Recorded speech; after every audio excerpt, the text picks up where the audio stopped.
Hello, my name is Paul Marchbanks, and this is Digging in the Dirt.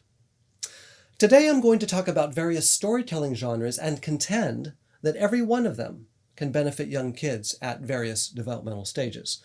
I'm also going to suggest that there's nothing new under the sun when it comes to genre, that all of these narrative modalities can be traced back to ancient biblical antecedents. Galadriel of Lothlorien, one of the Calacendi in Tolkien's Legendarium, presents competing approaches to exploration when she introduces Frodo to her scrying pool in the Fellowship of the Ring. She can command the watering mirror to reveal images she believes will benefit the viewer, exerting a measure of control that narrows potential outcomes. Alternatively, she can show visitors what they wish to see, an option that hands her companion a measure of autonomy while running the risk of confirmation bias. Their emotions may generate whatever they fear or hope for. There's a third possibility, one she gently explains to the curious hobbit. If an individual steps up to the mirror with no set expectations, they might just encounter something as strange as it is helpful.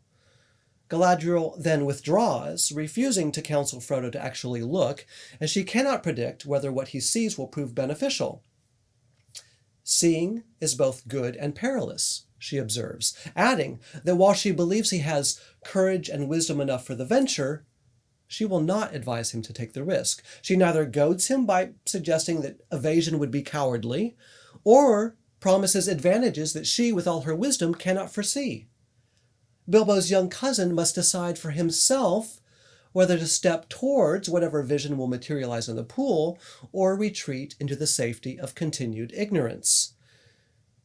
Frodo's decision resembles that which confronts children and their guardians when selecting what stories to absorb at various developmental stages. Censorship of some sort seems inevitable, though many caregivers today seek to delay as long as possible the moment when their young charges must make such a decision for themselves. Curated film lists, bookshelves void of banned books, and the use of parental controls on electronic devices form a carefully threaded web of protections designed to catch tempting images, troubling scenarios, and challenging ideas before they can lodge themselves in vulnerable brains. In an era replete with confusingly attractive alternatives, wariness can feel less a choice than an obligation. Parts of the Sermon on the Mount actively recommend such caution in matters of cognition. Jesus combines Mosaic proscriptions against murder and adultery with Solomon's caution to, quote, keep your heart with all vigilance, declaring that hidden anger and invisible lust carry spiritual weight similar to that connected to more conspicuous behaviors. Better to remove hands and eyes altogether than descend able-bodied into hell. When the writer records this hyperbolic injunction a second time in Matthew, Jesus pairs the grotesque recommendation to self-mutilate with the equally shocking suggestion that it would be preferable for a teacher of youth to be drowned at sea with a millstone round their neck than to draw a Christ-following child into sin.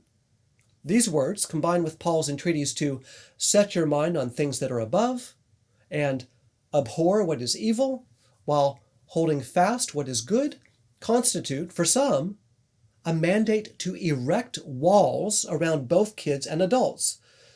Within such a mindset, the related call to think about true, honorable, just, pure, lovely, and commendable things in Philippians 4:8 becomes a charge to look up, not around, to welcome self-cloistering instead of daring to seek beauty in a booby-trapped world. This list in Philippians becomes more than a call to tunnel vision, however, when one considers its separate elements in turn. What society deems honorable shifts across time, and the definition of lovely, from the Greek prosphile, meaning worthy to have and to hold, was considered variable well before Walter Pater told us so in the late 19th century.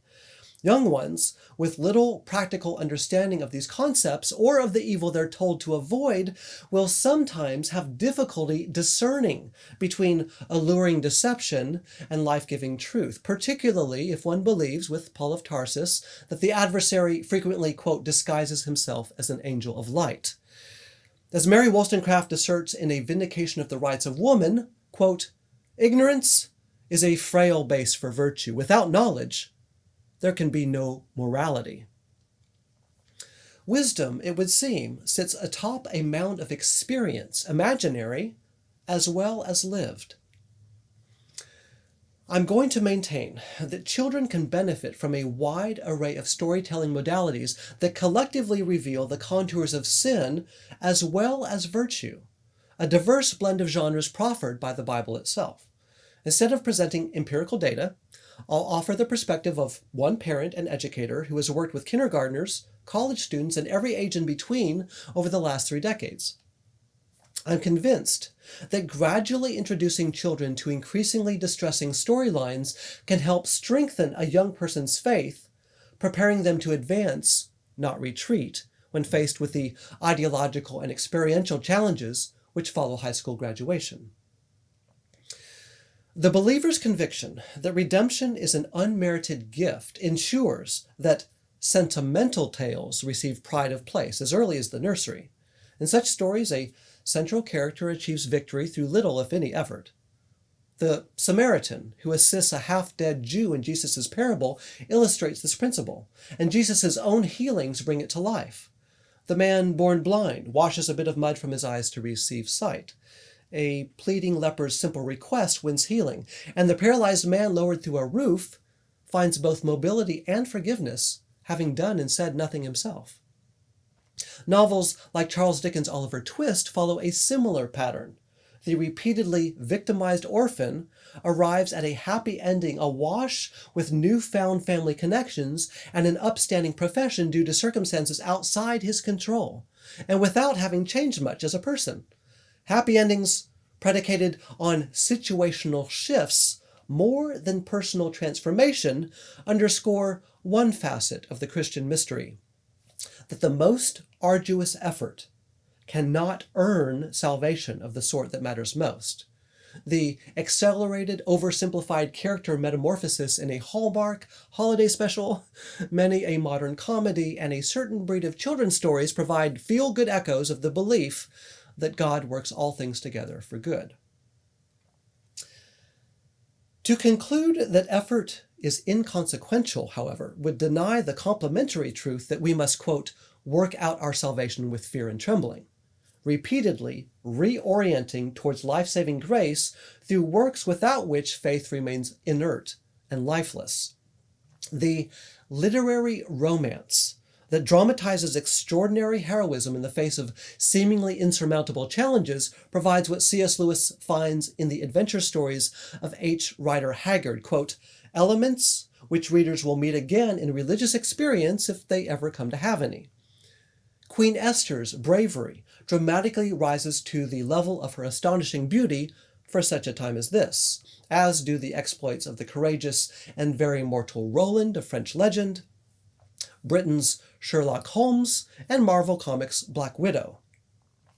The specialized skill sets and heroic persistence of this species of protagonist furnishes incredible but possible illustrations of the call to, quote, run with endurance the race that is set before us, exercising self-discipline so as to avoid disqualification. Today's superpowered heroes flying out of fluttering comic book pages and across the silver screen also land under the broad cover of the romance, along with similarly powered characters like the Book of Judges' Samson, Ancient Greece's Hercules, Irish Smith's Cuchulainn, the wizards of fantasy tales, and many other antecedents of modern mythopoeia. Their enviable savvy and prowess may remain out of reach for anxious or isolated students fighting their own invisible battles, but this more fantastic variant of romance also provides young readers and viewers with what J.R.R. Tolkien deems a more luminous setting for fundamental things.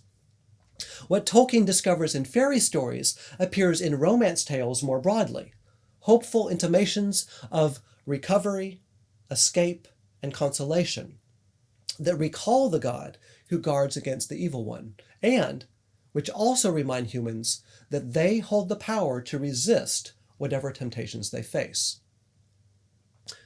Repeatedly illustrating victory without dramatizing terminal failure, however, may engender overconfidence, a thinly walled, bloated optimism that looks buoyant enough until it brushes up against the sharp vicissitudes of a fractured world.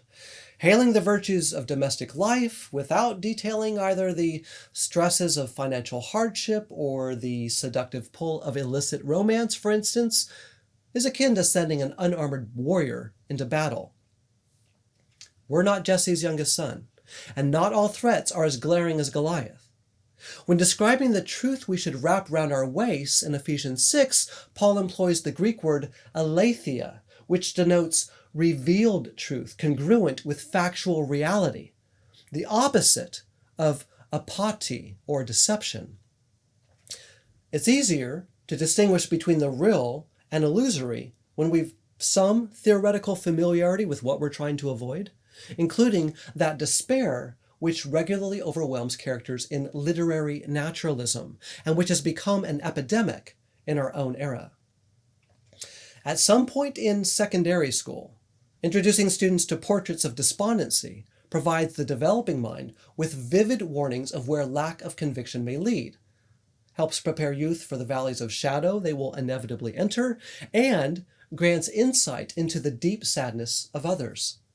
Stephen Crane's Maggie, a Girl of the Streets, Eugene O'Neill's Long Day's Journey into Night, and many a novel by Thomas Hardy illustrate the spiritual malaise that may consume the distressed soul unwilling to seek divine refuge.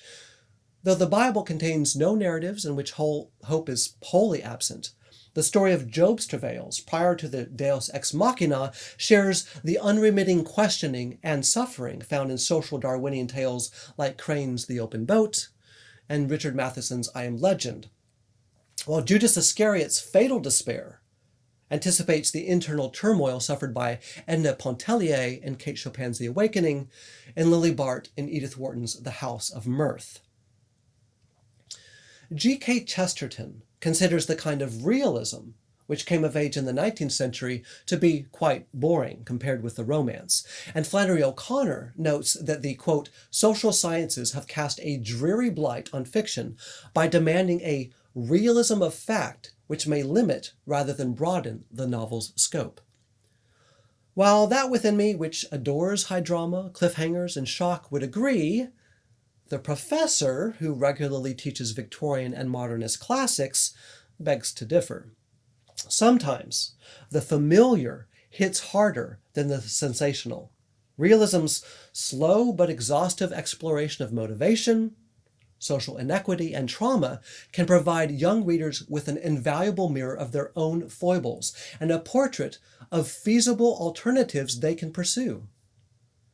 Without quite agreeing with William Dean Howell's criticism of that supposed mania of romanticism which he believes corrupted European fiction in the Victorian period, we can concede that the romance does sometimes feed the universal desire to be distinguished from the mass, to be set apart in select circles like our favorite heroes. Realism, by contrast, offers, quote, honestly studied and faithfully represented depictions of ourselves as we are, portraits capable of unsettling those accustomed to losing themselves in fantasy. The 19th century dislike of realism, writes Oscar Wilde, is the rage of Caliban seeing his own face in a glass. We all benefit from confronting aspects of our own psychological makeup in fiction. Ruth the Moabite's difficulties and wily negotiation of the social rules explained to her by her Jewish mother-in-law provide an ancient biblical precedent for such forms of narrative. Now, instead of touching on the merits of other types of story, including the absurd, the impressionistic, and the surrealistic, I'm now going to sketch what I have come to call the redemptively grotesque, a species of narrative informed by art theory, poets, and fiction writers alike. Such images and stories defeat our aesthetic expectations and disturb our complacency, like those bizarre and extravagant ornaments that Giorgio Vasari discovered in the stucco work of Giovanni da Udine, as well as Filippino Lippi's grotesque painting of St. John being boiled in oil.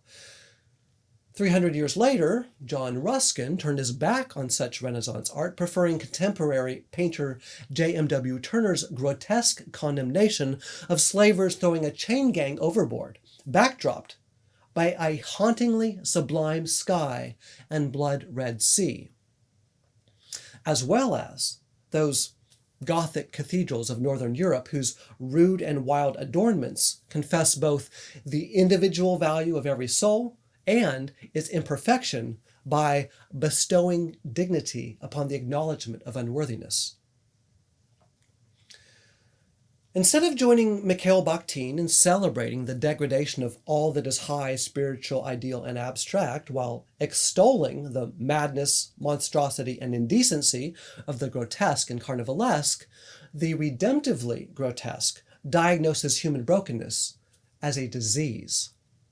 Flannery O'Connor notes in an essay about the teaching of literature to children that writers like herself represent grotesque topics, including poverty and the maladaptive behavior of those she deems freaks, because they so clearly illustrate a truth we prefer to overlook: the disturbing reality that we, too, are limited, spiritually impoverished, freakish, and in dire need of saving.